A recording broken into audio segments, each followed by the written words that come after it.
Welcome to the Veil Between Lives, a sanctuary where lived experience meets the great mystery.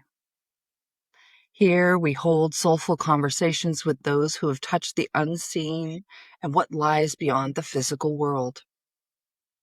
We're honored you're here, stepping into this space with us. I'm Susan, and I'm joined by my co-host, Em, and our very, very special guest today, Kim Alexander, is a gifted psychic medium, animal communicator, and intuitive healer whose compassionate and deeply validating work has touched clients around the world. Through her remarkable ability to connect with loved ones in spirit, communicate with animals, and illuminate the unseen, she helps others deepen their intuition, find clarity, and strengthen their spiritual connection. Welcome, Kim. We're so happy to have you here today with us. Yeah. Oh, thank you, Susan. I'm so happy to be here, and Em, so good to see you again. Fantastic. I wonder if you would start us off with the backstory of when you first became aware of your gift. So, I think I was between 4 and 5 years old because I go by where we lived. And I remember exactly where I was. I was outside helping my dad, probably more getting in the way. Um, and one day I was standing outside, and I looked down at my left index finger, and I see this little red dot on my finger. And this weird thought goes through my head, and I'm thinking, I think something really bad is going to happen to me one day. And when it does, this red dot is going to go away.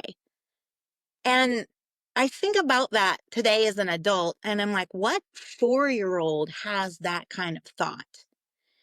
And I wouldn't say anything happened. I just was very good at reading the energy in the room. My dad was a pretty intense alcoholic, and I don't remember a lot of that so much when I was little, but what I do remember is being able to feel the energy in the room, being able to know. I was very sensitive. I was a very sensitive kid. And it wasn't until I was about 13 years old, and it ended up that um, my parents were going through a pretty terrible divorce, and I started having these feelings one night. And my parents were split up. My mom's mom lived with us, so um, my dad was out of the house by this time. And I was laying in bed at night, and I was lying there thinking, what if something happened to my mom? What am I going to do? Oh my God, what am I going to do without my mom? And every night for 3 or 4 nights, I was having this horrible feeling. And I didn't think anything of it. I didn't tell anybody. I just kind of put it aside.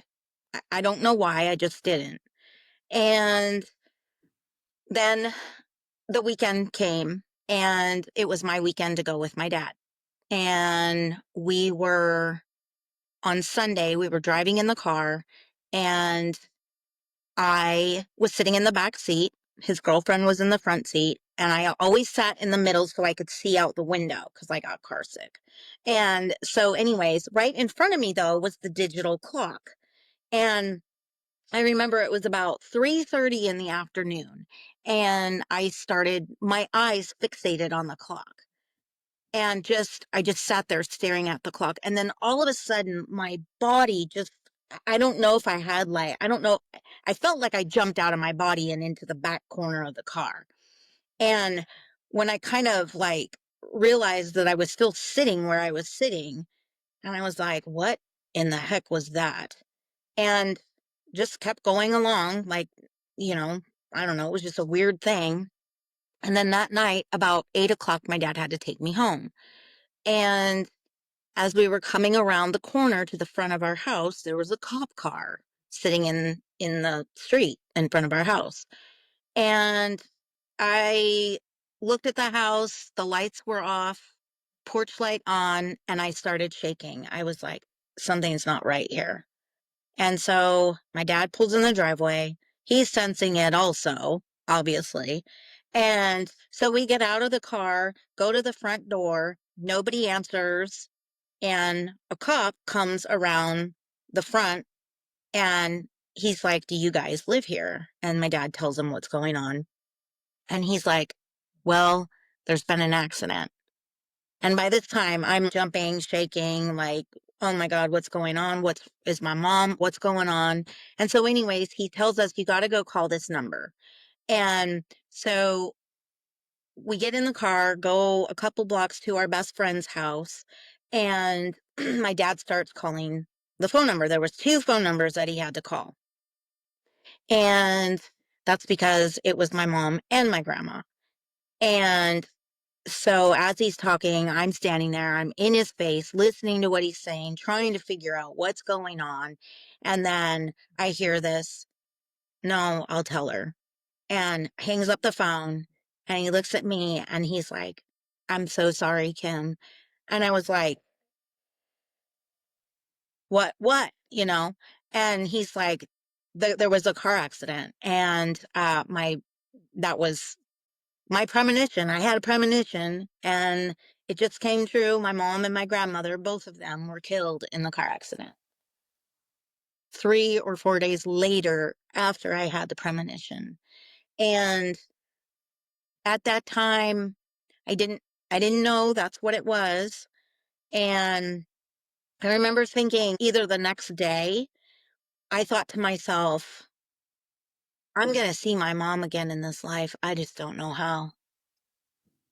And I never, ever told anybody that. I just left it alone. I didn't want people to think I was nuts. And at that point, I shoved any kind of pain, anything, everything. I just shoved it all down. My dad didn't believe in counseling. In the 80s, there wasn't really that kind of thing I mean, it was there, and I don't know that I really wanted to talk about it anyways, because it hurt so bad. And I was just, I just shut it all down. And, I don't want to know these things. And so, of fast forwarding 28 years, um, I met a friend of a friend, and I told her the story in much more detail, and didn't share with her that I thought that I would see my mom or anything like that. But she was really interested in listening to my story, so I was telling her. And after I was done telling her, she looks at me and she goes, "Wow, I feel like I was just there." And it was funny because I felt like I was there again sharing it with her. And it was crazy. And so anyways, she looks at me and she goes, "Well, do you want to see your mom again?" And I was like, "What did you just say to me?" And she said, "Do you want to see your mom again?" And I was like, yes." And so she's like, "Come to find out, she's a spiritual hypnotherapist. She's a medium herself." And she, like, I don't know, I think it was like a week or two later, she came over to my house, did a hypnotherapy session on me, and I saw my mom. Not in just one life, but like 3 lives. And that was the turning point of my life. And I was 41 years old at that point. And it saved my life. I mean, there was other things along the way, but this particular meeting with this woman and having this experience opened my floodgate, if you will. And I jumped in. I wanted to know everything I possibly could know. I didn't know that I had any gifts.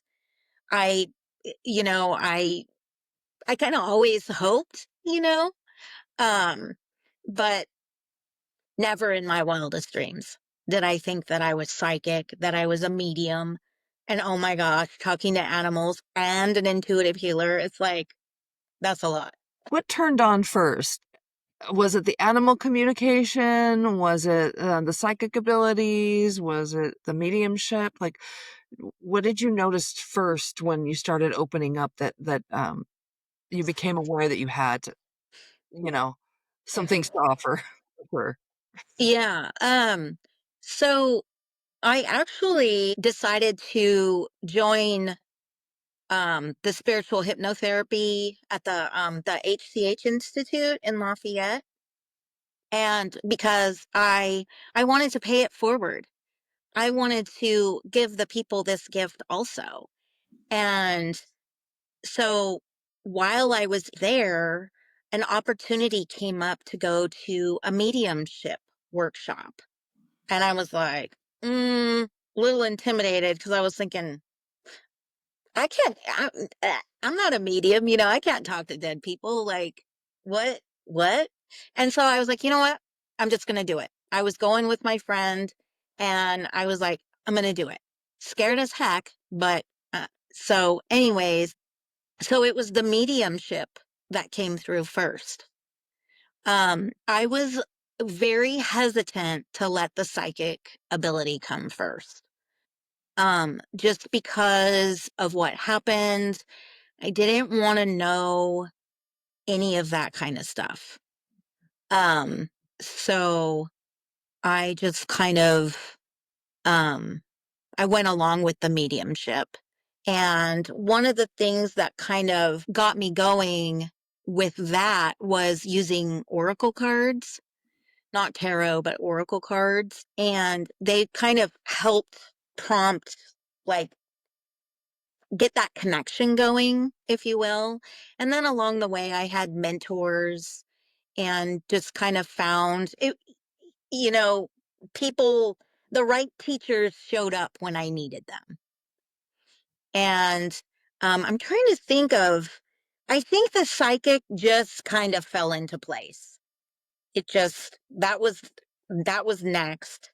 And then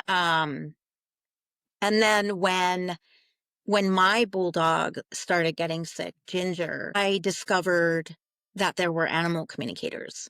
I had no idea they existed. I was shocked.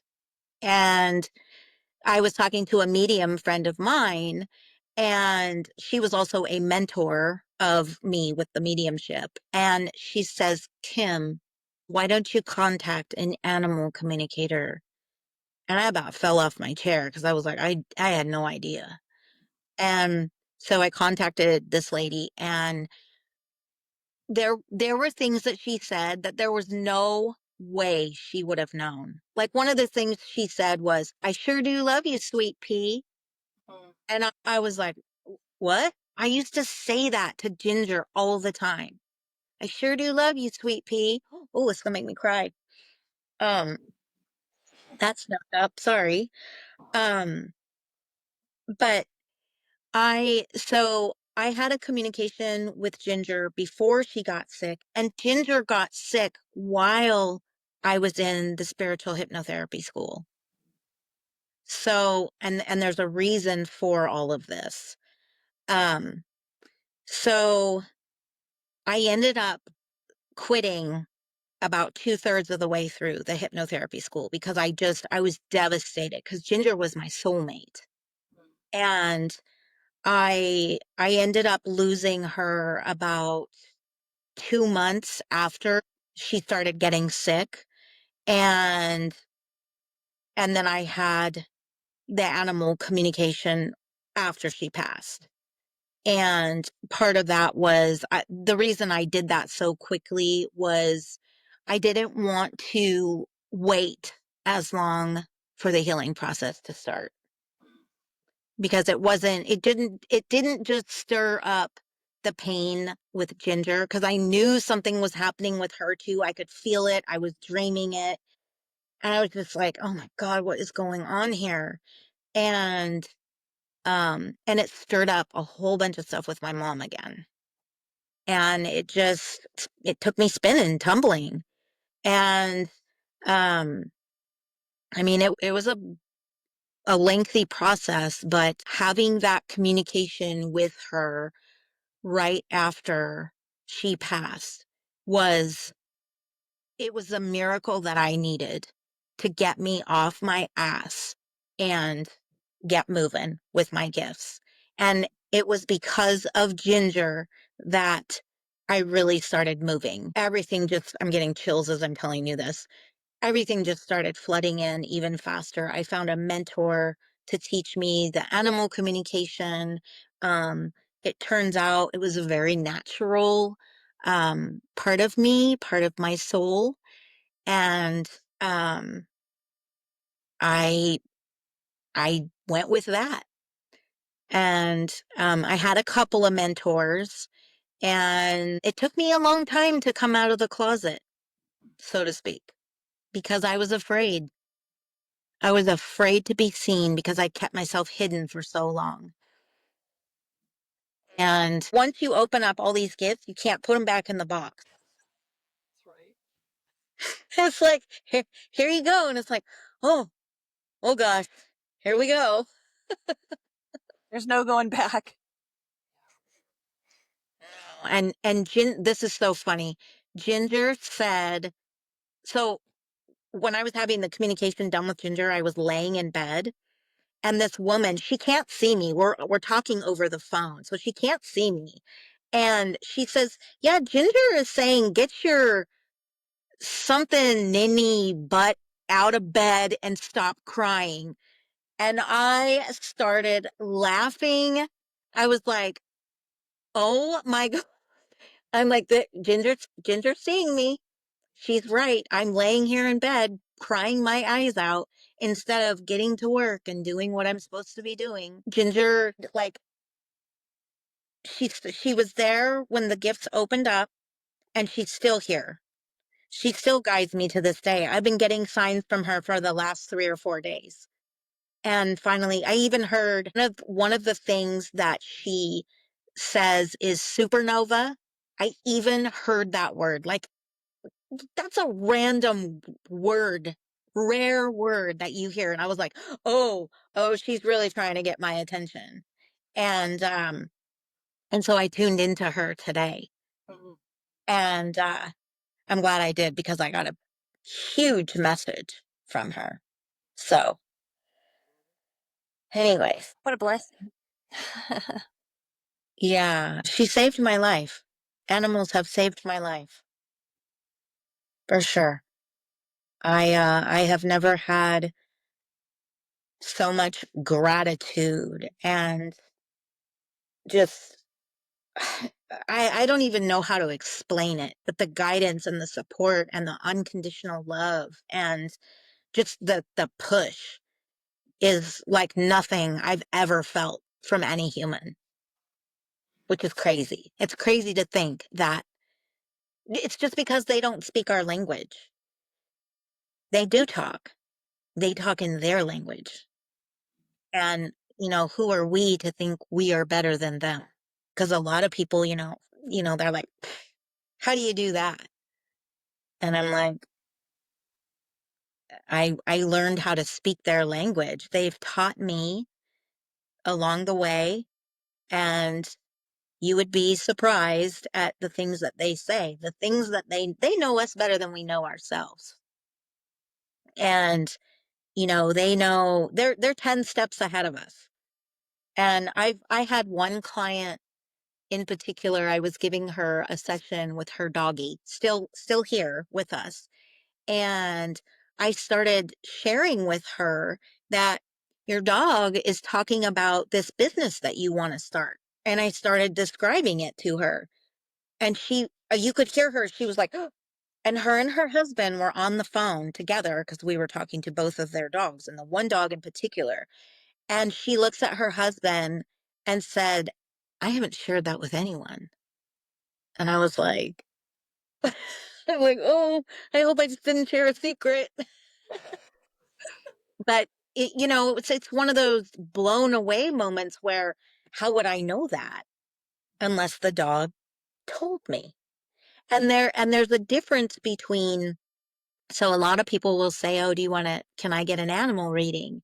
And I have to correct them and say, it's not a reading, it's a communication. I'm actually talking to your animal. And it's just, that's one thing one of my mentors shared with me. And to the day she told me that, I make sure, because it's a respect thing, you know, that I am getting this information from them, not like spirit. I'm wondering, so when you communicate with the animals, is this a feeling? Are you actually hearing it? Is it an energetic exchange that comes through? So it's everything. It's our clear senses. So feeling, knowing, seeing, tasting, smelling, and there's a couple of other ones. Um, and just depending on how the animal wants to communicate with me, sometimes I see little video clips. Um, they can be silly and showing me. I had one show me that he was up on a stage and he was juggling and he had like a top hat on and he was being silly like a clown. And the people are like, "Oh yeah, that sounds like him," you know. I do always tell people though that um the tasting and smelling, I try to tune that one out, because if you get my drift, there are certain things we don't want to know. But as I continue down this path, it's like the gifts, they're on. They're on now and I can't avoid them. Yay me. So I'm I'm starting to smell and taste. Fortunately, it hasn't been anything disgusting. Oh, well, that's a blessing. Yeah, sorry. That sometimes the animals thinks that kind of talk is funny. Yeah, I'm sure they do. So one of the things animals can do is they can share signs with us. I'll use Ginger as an example. She gives me signs when I know she's near, like I was just saying, like with the supernova. Um, but like another one of her signs is 222, so I know that's Ginger. And I share this in my Facebook group with people, like, make sure you know about the signs and ask them and this and that. And these particular people wanted to know because they lost both of their doggies, so I was communicating with both of them. Um, and the one dog, um, uh, uh, he shows me this frog, and it's like the goofiest frog with like its silly eyes, and it was like kind of like a comedy, like I don't know what I'm trying to say. Anyways, it was a silly frog. And I started laughing and I was like, okay. I'm hoping your people know what this means. And because a lot of times I don't know what the animal is referring to. So anyways, I was giving them the the information about the frog. And when we were finished, the woman gives me some feedback and she says, Kim, my daughter came home from school today and she usually brings us home 5 drawings. And one of the drawings she always draws is, oh gosh, I can't remember if it was like a raccoon or something like that. She goes, today she brought us a goofy looking frog just like you described. And I was like, just that day, the same day that I spoke to the animals. And I was like, to me, that's mind blowing. Like, holy cow. How would I know, Yeah. And just beautiful, beautiful confirmation for them that they knew that animal was still there with them. So, Kim, what happens to animals after they die? Do they go into the spirit realm? Do they reincarnate like humans? Yeah. Yeah. So it's kind of, so with animals, they can already see, like when they're about to cross over, they can see the other, like the other realms, the other side. And a lot of they have spirit guides also. And a lot of times they already see who's waiting there for them. Sometimes it's other animals that maybe they've known in other lifetimes, that we might not know. It might be another animal that maybe they grew up with. It might be, say, the grandfather of the house, but always a spirit guide. And this is my experience. This is what I've experienced. So, and animals aren't afraid to cross over. They look at death completely different than we do, which is given me a whole new perspective on top of my other perspective. And yes, they can reincarnate, because they're energy. Another cool thing they can do is, say you lose one animal, but you still have another animal in the house. Say a dog crosses and you have another dog in the house. This dog that crossed can jump his energy into the dog that's still here. And all of a sudden, maybe one day you're like, oh my gosh, that's like Ginger that just crossed acting like so and so. And they can do that.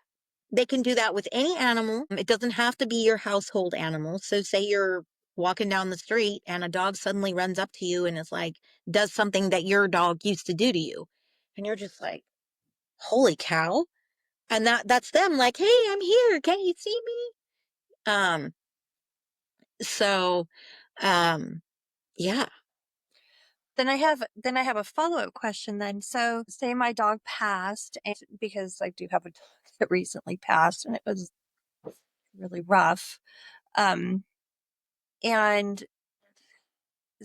can she jump into another dog's body that isn't in our house, that is just local in our area?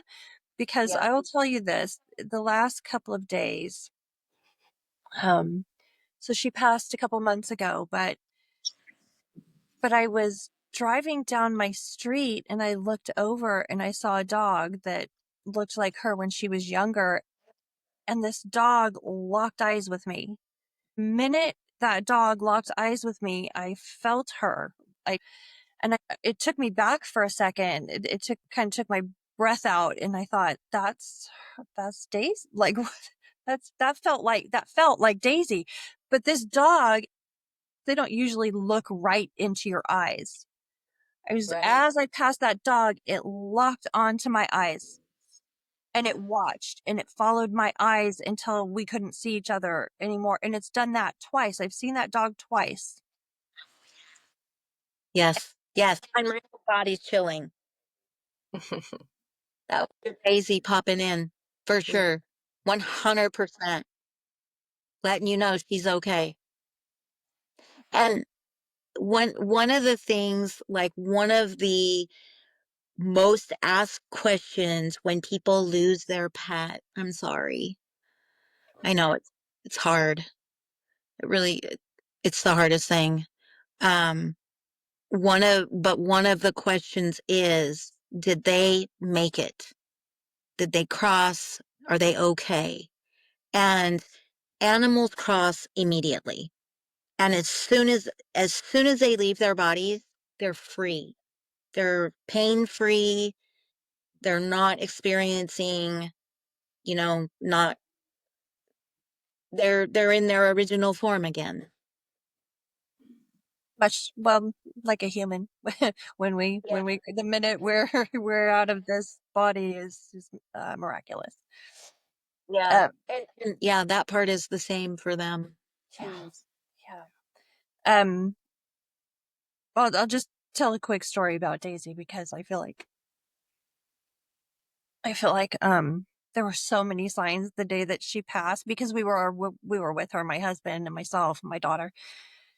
And she loved belly rubs. She was this big German shepherd. She weighed over 100 pounds, but she was just a sponge. And so we would rub her belly, and no matter how long you did it, it was never enough. And the morning that she passed, we were all there with her, and she was very connected to my husband, and he reached underneath her, to rub her chest and her belly, and she rolled over. He ran his hand right up her belly into her chest, and she just took her last breath. And that was it. It's like that's how she went. It was so beautiful. It was like she just inhaled and that exhale, and she just left. You could just feel her, right? And so that whole morning, it was really rough for us. But my husband used to go hiking with her all the time until she wasn't feeling well, and we went up to one of their regular hiking spots. And do you know, from the minute we left our home, we kind of pulled up to these gates and we just started seeing rainbows everywhere. All day long, there were rainbows everywhere we went. Mm, It was incredible. It's just amazing. We actually drove. I've never experienced this. I don't know of anybody who has, but we actually went through a rainbow. yeah. Yes. I didn't know, I didn't know that could happen, but it was Yes. incredible. We were just processing, and everywhere there were these rainbows, and we were on our way home, and there was this rainbow. We just passed right through it. Yep. And I just got Yep. this overwhelming, we both had like this overwhelming sense of, okay, we get it. Thank you. Oh, I love that. That is so special. And you'll never forget that. You'll always have that. What a gift. What a gift she gave you. Oh, yeah, she was always giving us beautiful signs and gifts. Yeah. Oh, um, one of the other things with animals is we have soul contracts with animals also, not just people. And they don't come to us for no reason. It's not a coincidence. It's always a reason. Could be, um, maybe you're learning something together, maybe you're healing something together. Um, they're guiding you, supporting you in something that you're doing. Maybe you just lost somebody or you're about to lose somebody, maybe a new job, maybe a move, like numerous, it could be anything. And also, um, in your household, it's not just one person that they have the contract with, it's everybody. So they're working with every person in the house something different. To me, that is amazing. Like, no wonder they sleep a lot, you know? Yeah. Yeah. I have another just quick something I'll share that I find really fascinating. There's so many fascinating things that happen in our lives that we don't pay attention to. But this one particular story kind of came together for me really clearly, especially when Daisy passed. It's almost like she kind of revealed to me through a dream that so my husband, when he grew up and he was a young boy, he said he always had this vision, this idea that when he grew up he would own this German Shepherd. And he's like, I don't know why, I just kept thinking, oh, one day, when I see myself just walking this German Shepherd, and it continued throughout his life. And then Daisy came into our lives kind of as we weren't looking for a dog at all. But my daughter, she was going through police academy and got this dog, this beautiful German Shepherd, and we ended up with her. And they were so bonded. They had this beautiful relationship, and it was just clear that he had known. And here's where the breakdown of time comes, right? Is that he had already known her, and maybe even known her, before this experience, and they were supposed to be together. Like, we were all supposed to be together, yes, but there was something about he had enough of a breakdown in that veil or whatnot to be able to know that she was coming and that they were going to be together and they were going to have this beautiful relationship. And they did have such a beautiful relationship. It was just a real blessing. She was a blessing in all of our lives. She still is. Yeah. Yeah. And it's not just this lifetime. We travel with our animals. And that's why he knew she was coming, because his soul was waiting for her. Um oh wow, I just got like massive chills. Um yeah, it's I wish everybody could experience an animal communication to understand the depth and the knowledge and the wisdom that they have. It's mind-blowing. And on top of it, like, cats are different. They're multi-dimensional. They're very much healers. Dogs are very grounding for us.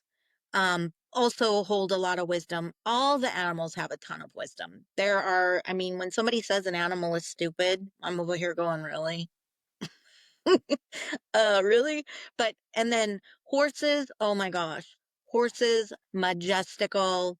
Like, I have had some amazing communications with horses.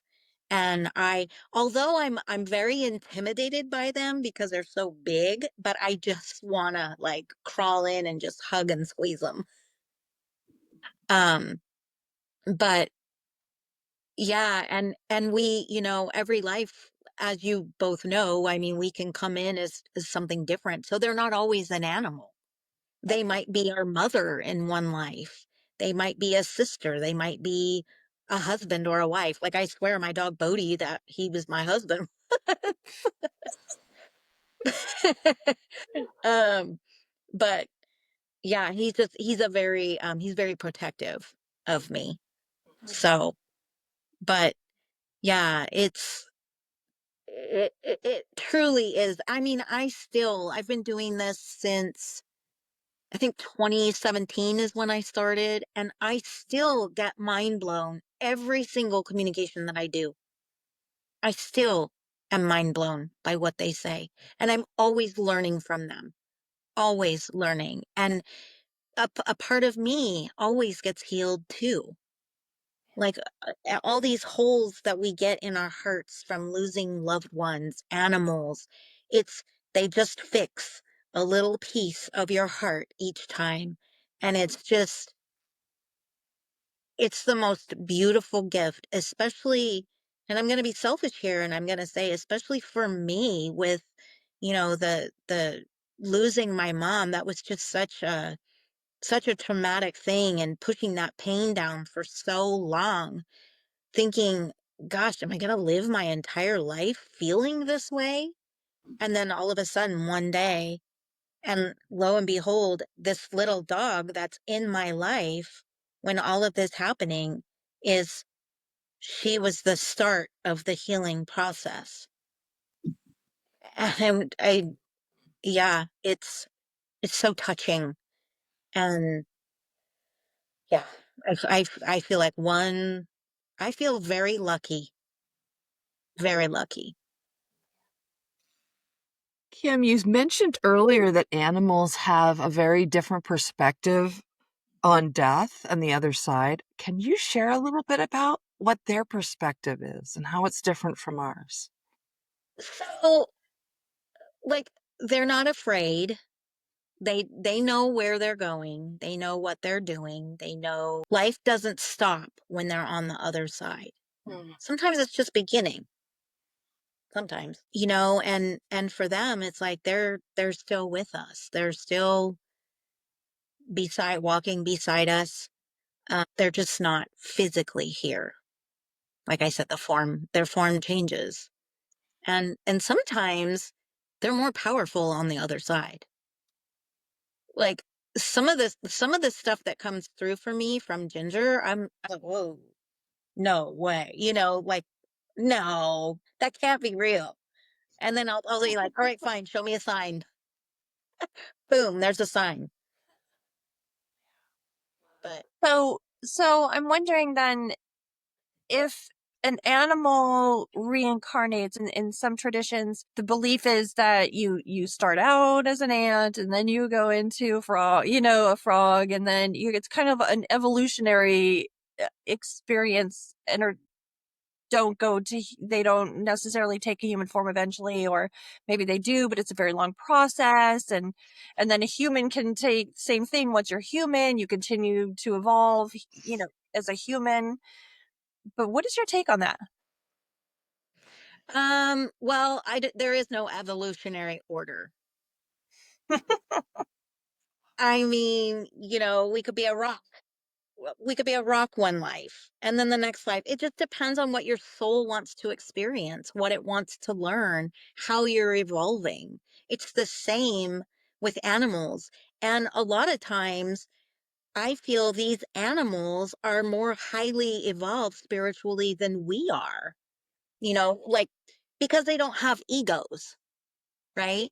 We have egos. That's what gets in our way of hearing what's going on around us. Spirit in any form, animal, was human, whatever, constantly communicating with us, trying to get our attention. I see it all the time and it just cracks me up because I'm like, I see you, and I mean, it, it's almost, sometimes I feel like it's a game, you know? My brother, especially, I lost my oldest brother. It'll be a year in June. And he was the biggest, he was the silliest, fun guy. And normally I get numbers or, that kind of like spirit likes to communicate with numbers. Oh, not him. He gives me his full name, David. I'll see it on license plates. I'll see it like as I'm walking by a grocery aisle and my eye level, I'll look over and I'll be like, oh my gosh, when did they start making David protein bars? I'm not kidding. In a gold, beautiful gold packaging, and it says David. And I start laughing. And then, like, I turn on the TV and there's a show that's David, a main character on the TV show my husband and I are watching. His name's Dave. I'm like, oh my gosh. And my brother didn't believe, he just thought that when we died, that was it. That was it. And I was like, told you so. Told Yeah. you so. Yeah. He's letting you know, oh, by the way, you were Yeah. right. Yeah. I'm like, Yeah. thanks. I know. But, anyways, so spirit can be funny, you know, to make us lighthearted. Um, yeah, just I don't know, there's just so much. And I wish that my wish is for everyone to experience something, some kind of, I don't like to say proof, but proof that spirit exists. All we got to do is ask for a sign. That is my favorite thing to tell people. Ask for a sign. And that's the other thing I was going to mention. When it comes to end of life for our animals, say they're very sick, um, one of the things that I don't do with animal communication is somebody wants to know when their animal is ready. That is not for me to know, to ask, to find out. But because that's between you and the animal, that's a very sacred thing. That's a part of the soul contract. Something that we want to experience. Do we want to help them cross over? Are they going to do it on their own? Are they going to wander off on their own? Um, but one of the things that I will share with people is we can ask them for a sign when they're ready to go.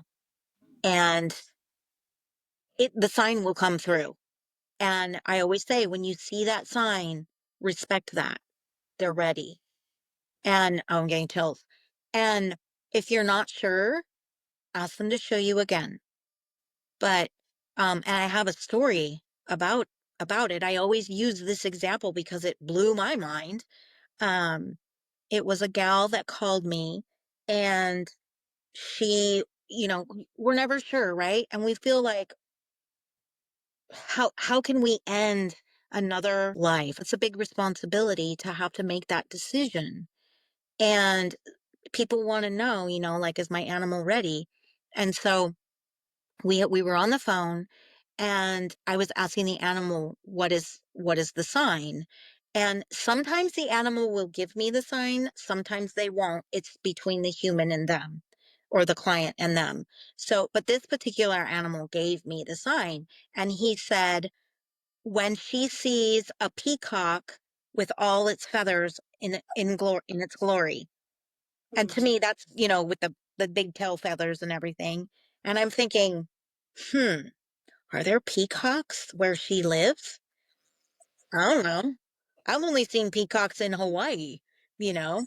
And so I was telling her this, and she goes, hmm. She goes, that's strange. She goes, I used to see peacocks on my way to work, and I don't see them anymore.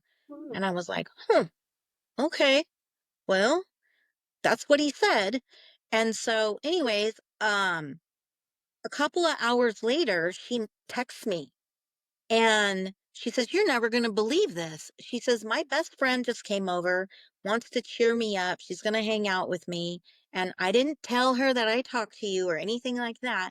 And she goes, she pulls out her phone, and she goes, oh, check this out. Check what I just saw at the park. And she shows her a picture of a peacock in its glory standing next to some car.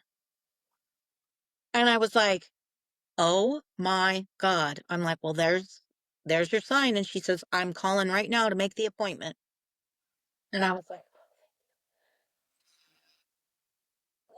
I mean, for us being the human, the most beautiful gift that we can give an animal is letting them go when it's their time. Because if we think about all the things that they have done for us in our life, and that's one thing that we can give back to them. That's beautiful. Mhm. As hard as it is to let them go, that little beautiful soul that we can't physically touch and kiss on and love and squeeze, got to say goodbye. Beautiful. Yeah. That's the hard part about animal communication, is having people on the phone when it's that time. Just the not knowing, but I just the knowing that you can ask them for a sign is it's huge. And sometimes, the animal might share, like, their wishes, what they want. Yeah. So there's that too. Like Ginger telling me to get off my butt and get out of bed. So, Yeah. Can you talk about the spiritual grab bag? You have this little offering that you have, and I guess you call it that, right? That's what you call it. yeah. So it's kind of like, if people aren't sure if they want to do a mediumship session or a psychic or an animal communication, it ends up becoming what I call a spiritual grab bag, because it can be everything combined at once. Because I never know what kind of information I'm going to get, who it's coming from, who's there joining us in the reading. And so it's, rather than defining, okay, I'm going to do a mediumship session, because it's for the people who are open to whatever. But they might have some questions for their dog, and they might have some questions for their dad that just crossed, or they might need some guidance with their current work. We never know. So I just kind of, all right, here you go. This is like a little bit of everything. I thought it was clever. Good. I love it. I love it. Oh, So we've been talking a lot about the animal communication, but you also do communication with loved ones who crossed over as well. um, it's funny because it kind of goes in waves. Like, I'll do a lot of animal communications, then I won't do any, and I'll do a lot of, like, connecting people with their loved ones or psychic. Um, I don't really know that it's I don't really like to call it psychic. It's more of like I'm feeling the energy around people and what's going on. And so it's, you might call me for a session and be like, I've got several things going on, and say I could feel 10 things going on around you. And I want to make sure that you get the most out of your session. So I'm going to be like, okay, what is it that you want to focus on? Because I might start talking about something that it's important, but you're like, well, no, I really want to focus on this over here. So kind of giving you the opportunity of directing your session. And I feel like everything always comes out. It's always whatever's around you because it's going to be for your highest good. Any session that I do, I always ask messages for the highest good. I don't deal with any of that lower stuff. Everything is for your highest good. What's your typical client? Or do you have a typical client, or is it all over the map? And maybe it's changing as we start waking up more as a collective. I'm curious.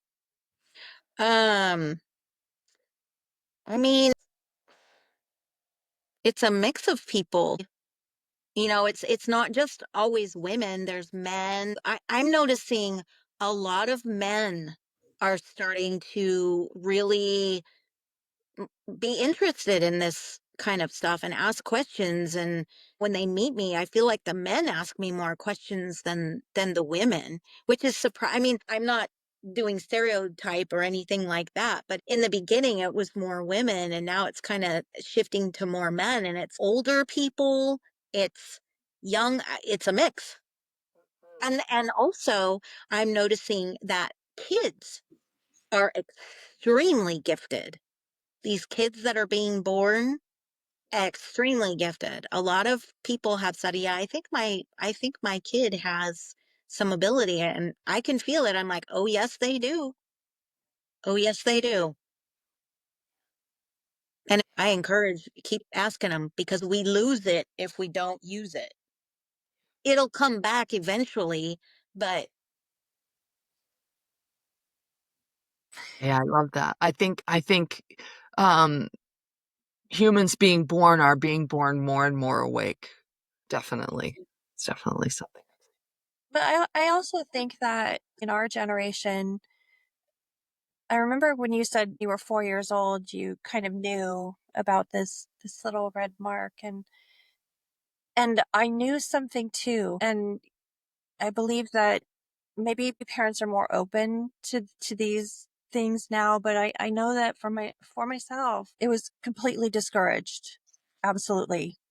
And mm, um yeah, just poo-pooed and don't talk about that and don't do this and you're weird and all of those things, and which is part of why this whole podcast exists. And so I believe that there's a couple of things, but education is one. And I think that we're coming into a bit of an awakening, and these little star seeds are really able to glow. yes.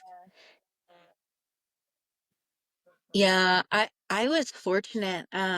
My mom believed in this stuff. Like we used to, when we would go shopping, she would say, "Okay, put out our good vibes," or I don't remember exactly how she termed it, but she's like, "We got to find a close spot." She'd go down the next lane and get a close spot. And years after my mom passed away, we were clearing out, we were moving, and we found cassette tapes. My mom had she had astrology done in 1982, and it was so, I remember her voice exactly as it was because it sounded just like I remembered. And I just got these tapes maybe 5 years ago. Yeah. It's really cool. Yeah. And but I I think my mom knew that she was going to be crossing over. There was just some strange things that make me wonder now, like, cuz our souls know. Um And the fact that the day that she died was two of my best friend's birthday. Oh. And I thought, I think that was so I didn't have to feel sad on that day. I'm celebrating my friends. I can't be sad. Always But looking out for our kids. yeah, yeah. And I know that the gifts are hereditary because I feel like my dad also, it was on my dad's side as well. Because there was things that happened with him that I'm like, now that I look back, I'm like, oh, and then somebody told me that my great grandmother on his side had it too. So it was my brother would kill me for saying this, but he's got it too. Yeah. Yeah, because he's like, I think I don't want to say he's afraid of it, but he's definitely like, I welcome it because I needed it. I knew that my soul needed it. And, for me, the biggest thing is the reason I'm doing this is because I want to pay it forward. I want people to know that when we have these traumatic events in our life, that we don't have to let it define who we are our entire life. We don't have to relive that pain and beat ourselves up and maybe have survivor guilt. It's they're there, they're just in a different form. And it's learning how to listen and see and know. And it's quieting your mind, shutting off your ego. I tell my ego to go sit down all the time because it's like, you're in my way. I don't need you right now. I need to hear. And and then it's like, oh, she's sitting down. Okay. So and it just comes. Yeah. Yeah. Then the Yeah. antenna's open, right? Woo. Yeah. Yeah. Yeah. I have a funny story about when I went to the chiropractor one time. Because one of the questions that people always ask me is, well, don't you hear things? Like, don't you hear the animals? Don't you hear the people? And I'm like, nope. I turn it off. I'm like, nope, not working right now. And I went into the chiropractor one day, and the the chiropractor, he was a younger guy, and he was totally open to all the mystical stuff because he was like asking me, and I'm like, oh, cool, I'm going to share with him. And so I was laying face down on the bed one day, and all of a sudden I'm laying there, and I hear this, "Hi, my name's Granny," and I was like, oh my God. Are you kidding me right now? And I'm like, I didn't ground. And I said, no, I didn't, I left myself open. And I'm laying there and I said, not now, Granny. And I'm kind of like, oh my God, I wonder if she belongs to the doctor. And so all of a sudden he comes in the room, and I'm laying there and I'm like, hey, doc. And he's like, yeah. And I'm like, do you have a grandma in spirit that goes by Granny? And he's like, no, why? Is there someone here? He got all excited. And all of a sudden, I'm like, I hear Joe. And I was like, Joe? And I said, all right. I go, what's the lady out front? What's her name? And he's like, Joanne. And I said, oh, Granny's with Joanne, I think. And so anyway, so we're giggling about this, right? Because he's like, well, is any of my people here? And I'm like, no. So I we finish up, and he walks out front with me, and she's checking out and everything, and he comes out and he's just staring at me, and I'm like looking at him, and he goes, well, are you gonna tell her? I'm like, she looks at me and she's like, what? And he goes, she believes in this stuff too. And I'm like, oh my gosh. I said, do you have a grandma in spirit or somebody in spirit that goes by Granny? And she's all like, well, do you know which one it is? And I was like, oh my gosh, okay. So by this time, I'm like, I'm having to tune in, right? and I'm supposed to be there for myself. And I was like, "Okay, Granny, show me what you look like." And so I see this little tiny cute lady, and I'm describing her to Joe, and um, she says, "Oh, that's my dad's mom." And I'm like, "Okay." So she's like, "Well," I go, "What does she want?" And I'm like, "Oh my gosh." I'm like, "Okay, hold on a second." So I get the message for her and I give it to her, and all of a sudden she starts crying. And I was like, "Oh, no." I'm like, "No, don't cry." Like, "Oh my gosh, don't cry. This wasn't supposed to make you cry." And she goes, "No, it's exactly what I needed to hear." And she's just like bawling and she's like, "Thank you so much." And I was like, "Okay, whew." And I was like, "Note to self, bubble up." So yeah, that I always had some experiences in that office. They also had a fish in their tank. That she had a fish that sat up on her the counter. And so if you're facing the counter, the fish was on my left hand side and then she was in front of me and she's like, "Hey, do you talk to fish?" One day, and I was like, Yeah, maybe. I don't know. I never have, you know." Yeah, and so she's like, "Hey, can you ask him what's wrong?" And I was like, "Well, what are you talking about?" And she goes, "Well, I don't know. Yeah, he's acting like he's pissed off." And I'm like, "Really? You can tell that out of the fish?" And it's one of those beta fish. And I guess I've heard they have personalities. I have no idea. And so I'm sitting there and I'm like, "Okay." So I'm tuning in, and all of a sudden the fish gets as big as this office. And I was like, "Oh my God." And it's looking at me and it's like, "I don't like the direction I'm facing. I like to see the clients who are coming through the door." And I was like, "You've got to be kidding me." And so I'm like, Wow. "Joanne." And she's like, "Yeah." And I go, "He doesn't like where he's facing." I said, "You need to move him to the other side because the door is right here.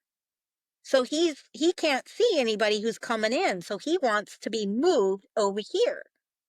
And she's like, "Huh, okay." So I come in the following week or two or whatever, and she moved the thing. And I said, "Well," and she goes, "He's better." I'm like, "Really? How do you know this?"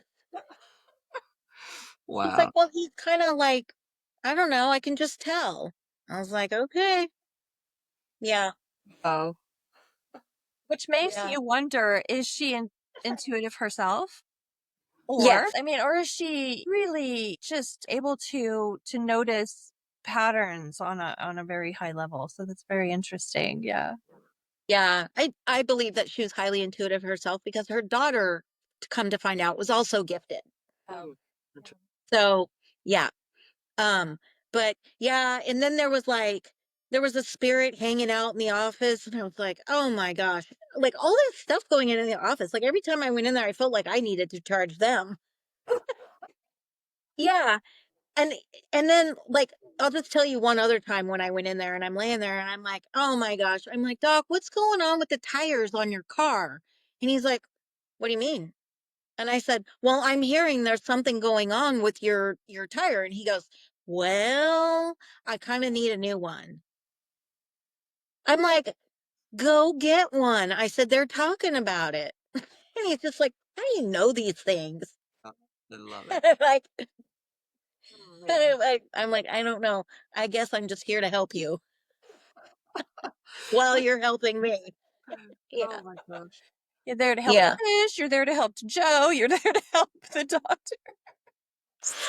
I know. It was Well, always fun though. I always had fun when I went in there. I bet. I bet. With all these kind of things going on and sometimes the influx of information, right? Even if you do bubble up, maybe sometimes something important comes through when it needs to, right? How do you stay grounded when this Uh, is all going on? Like, do you have a practice that you use or something that you do to bubble up?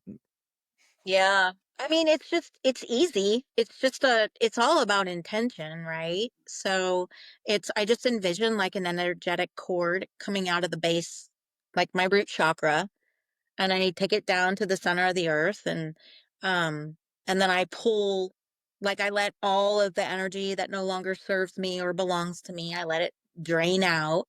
Um, and then it's like a little ritual that I do. And then after all of that, after I feel clear, and then I just envision a bubble around me. And it can be, you can pick a color, you can ask, like, sometimes I'll ask my mom if she'll be with me for the day, or which I stopped doing that because that's kind of a lot for her. Um, but I know that sounds funny, but like, I'll ask Archangel Michael if I can use like his color to bubble me. Or sometimes it's just a bubble.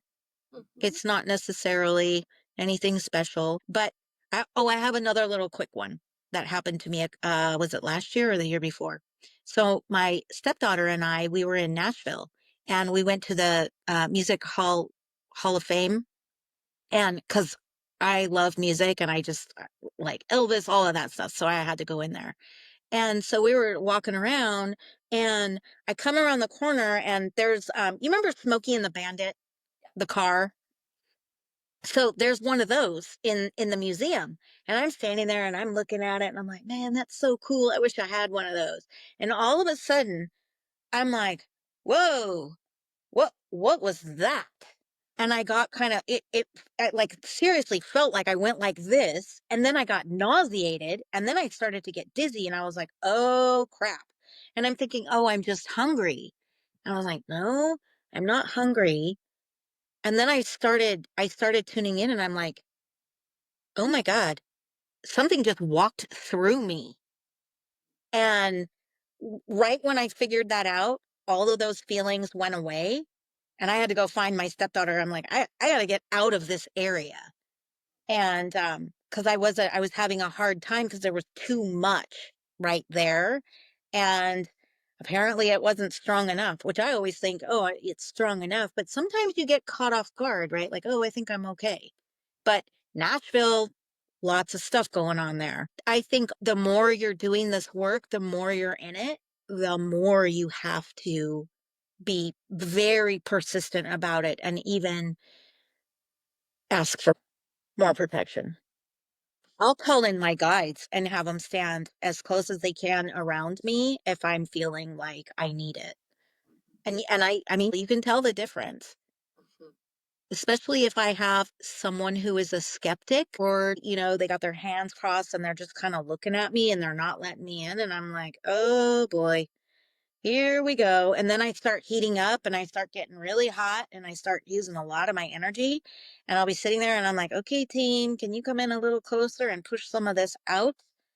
And then I'll take some really big breath, and then I'll get the go ahead, and then I can ease my way. But those are few and far between, thank goodness. Because it's hard. It's hard for me. I tend to be a perfectionist, so I want to make sure that I'm doing good for them and getting them what they're looking for. And um, sometimes you got to get clever, call in your team. That's what they're for. That's the other thing. We have free will here. And so with our spirit guides, they can't just step in and help us. Like, if something's going on, we have to ask them specifically, "Hey, can you help me?" And then they'll come in, and you can ask them for a sign too.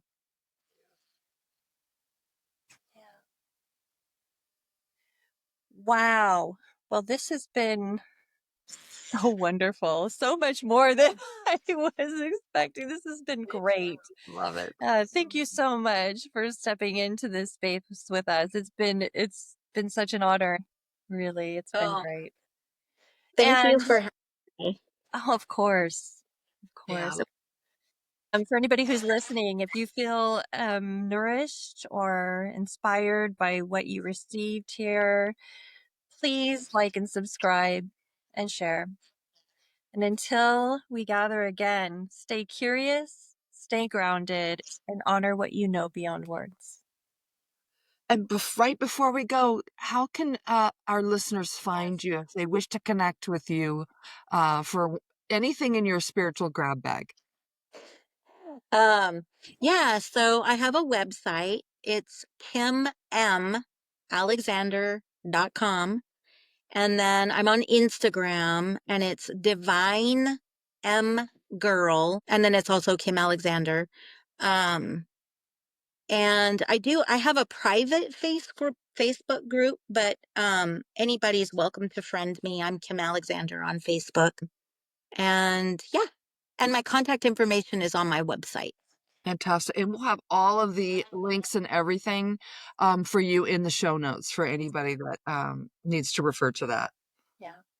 Fantastic. Oh, I'm in one more area. I always forget this. I'm also on the Best American Psychic website. I think you have to pull me up by state. So it would be, I'm in Tennessee. So Kim Alexander, and then the state is Tennessee. And if you want to see reviews, there's some reviews there of my work also. Fantastic. Beautiful. Thanks so much. Thank you. All right. Thank We'll see you you. again soon, I hope. Thank you, Kim. Bye bye.